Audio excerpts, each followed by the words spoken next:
breaking through the rhetoric, breaking down the issues. From the nation's capital, this is DC Breakdown. President Barack Obama has asked Congress for nearly $4 billion in emergency funds to help boost border enforcement in the wake of unprecedented numbers of children crossing the border in the southwestern portion of the United States.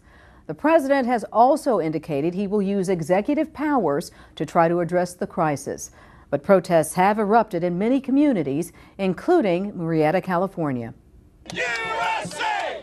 USA! Celebrating the 4th of July. Stop illegal immigration! By using the right of assembly to scream at each other. Separated by police, this is the second time pro and anti-immigration forces have faced off at the Marietta Border Patrol station, this week's flashpoint for the immigration debate. Earlier in the week, they blocked the entrance to the station. Buses of undocumented immigrants from Central America were forced to turn around. In Texas, an influx of undocumented migrants, many of them children, have crammed facilities. There aren't enough beds, bathrooms, or food. A total of 60,000 to 80,000 children without parents expected to cross illegally this year.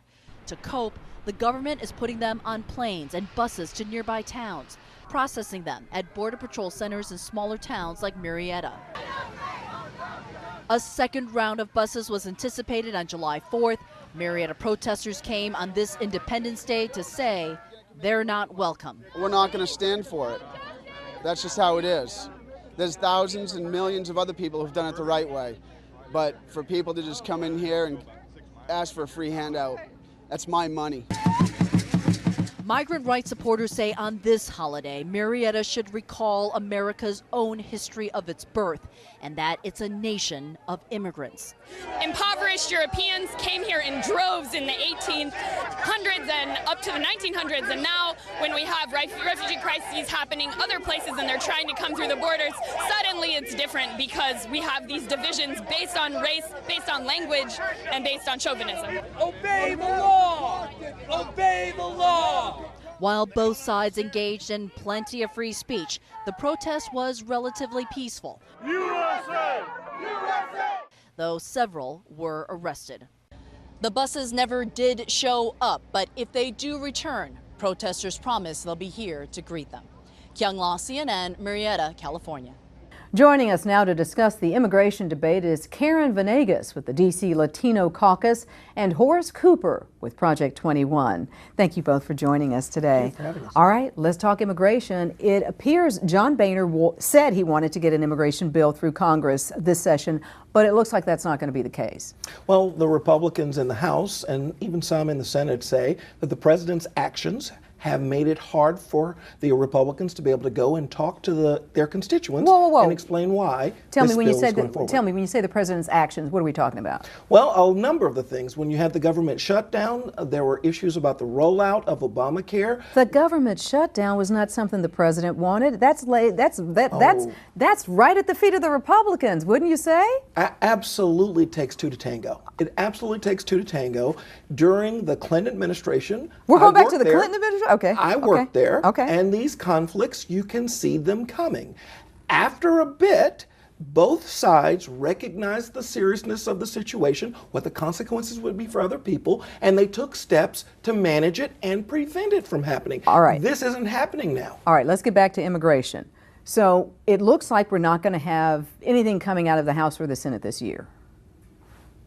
Well, what's happening right now at the border, at the U.S. border between Mexico and the U.S. with the children, it's used as a pretext to stop this immigration reform. However, what's occurring at the border, it's a humanitarian crisis. It has nothing to do with the bill itself, the crisis itself. These children are fleeing from violence.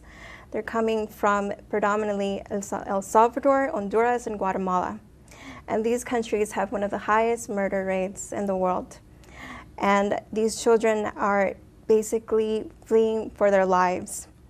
And the pretext that's used to not pass this bill is look at the children. These are the children, immigration, what will happen? And there's also this misconception that if immigration reform is passed, it is a ticket granted to people for legal status. There's a misconception. There, in a sense, is that if it's passed, people who are seeking legal status will have to meet eligibility to be able to seek the status. They have to be law-abiding citizens. They have to continue being contributing members of society. The humanitarian crisis is actually reminding people that there are significant consequences when you change the immigration laws. Additionally, there are humanitarian crises happening all across the globe. Now, that's not a quote from me. That's what Atlantic Monthly explained that the President of the United States said just last week when his plan was to seek power and authority from Congress to be able to more expeditiously send people back who are coming. We absolutely need a structured legal process to bring people in. I'm an advocate for reform. What I'm not for is saying we don't have a border, you have a problem, you can just come here, we don't really care. That's not the rule of law, and that's not going to allow us to maintain the sovereignty of our nation. No, what do you have to say there? Go back on the humanitarian crisis, and you said that there's humanitarian crisis happening all over the world.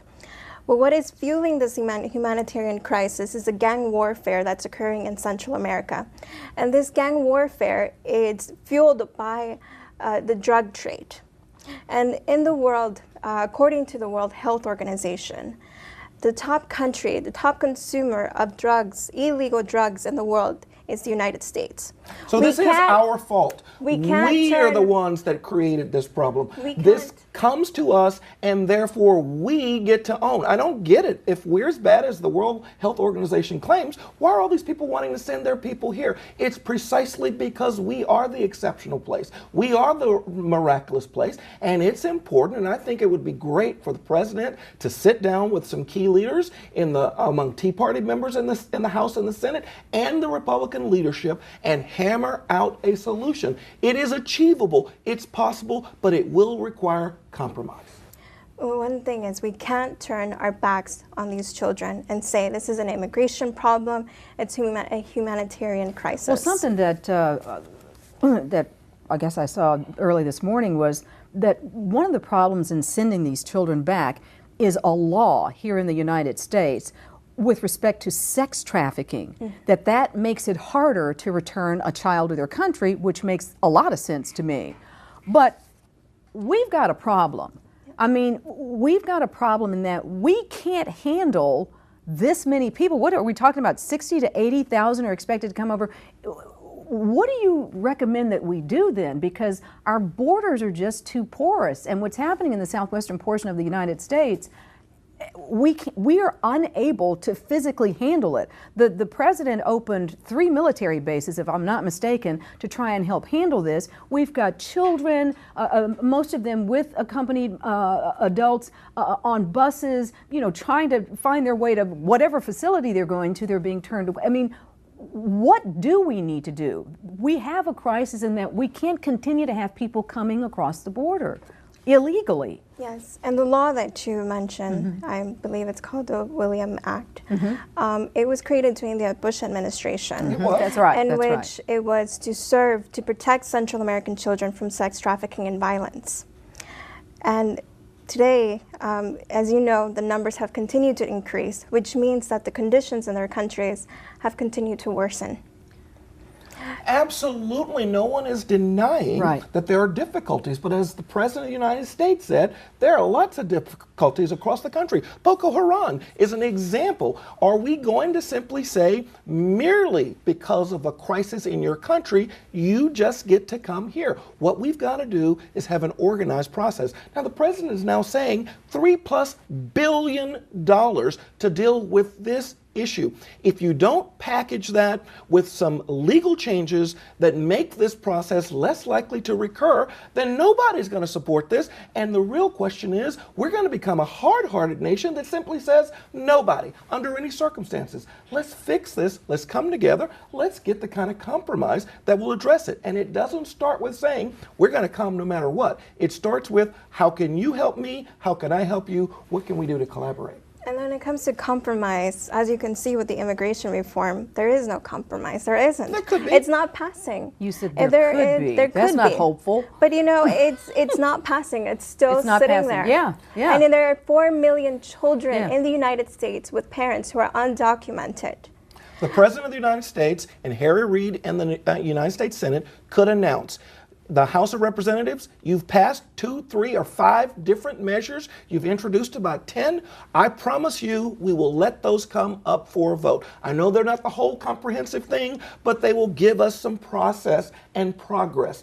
If the American people see that there's an orderly way that we can take these steps, they can buy into it. But why do we have to do it incrementally? Why can't we just have the comprehensive? Why do we have to spoon feed Americans?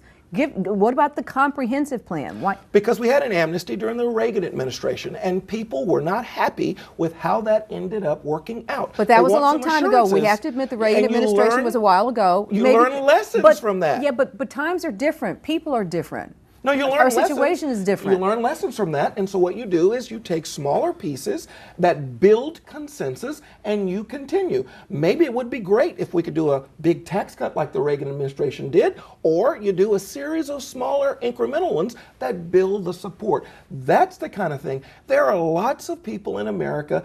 I saw a survey recently, some 2/3 thought just as much as a month ago that ultimately we have to have a pathway to citizenship for the people that are here. You're not going to get that with this Senate bill, a nearly 1,000-page morass that reminds people more of Obamacare than any kind of real change. We'll have to get on that another time, Obamacare. I can see you're bristling, ready to get on that. Go ahead. I know you're trying to get in there. Well, with an immigration as well, is that the immigration reform, what is passed on is on the economic benefits it will bring.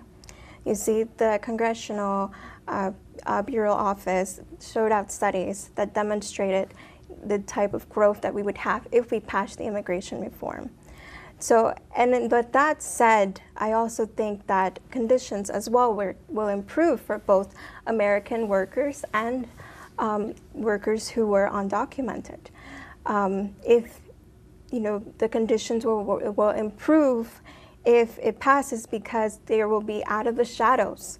People will not be able to low wages. People will have to improve working conditions, because you don't have those people in the shadows who people are taking advantage of. Right. So that's also another thing we also have to consider. Well, we're going to have you guys back to continue this discussion because there's so much to discuss, but I found it very ironic that the buses were turned away from Murrieta, California, which really should probably be pronounced Murrieta, California. Absolutely. It just was a little kind of weird, the people standing up there with the mean signs and you're living in a city with a Spanish name. Especially in a city where we have a large population of Central Americans who fled during the 80s. Many of them immigrated to the United States during the Civil War. In fact, many of the people who were complaining were themselves of Latino extraction. So it isn't the case that this is in any way involved about a race, or it's not the case that the people that weren't all Republicans. There were a lot of variety of people that are concerned. You can't just do it this way. We need an orderly process. And I think, let's start with an idea. People come to this country from other countries, they go to our schools. Why do we force them to go back and work in their countries to compete against our employers? That could be a starting point. We say, if you graduate from one of our universities, we're going to let you come and work in this country. And that's what the immigration reform bill includes. But it does a lot of good things, but it does some things that people don't agree with. And we'll have to let that be the last word. Horace Cooper with Project 21 and Karen Venegas with DC Latino Caucus. Thank you both for being here. I like a spirited discussion, and we had that. We'll have you both back again soon. Thank you.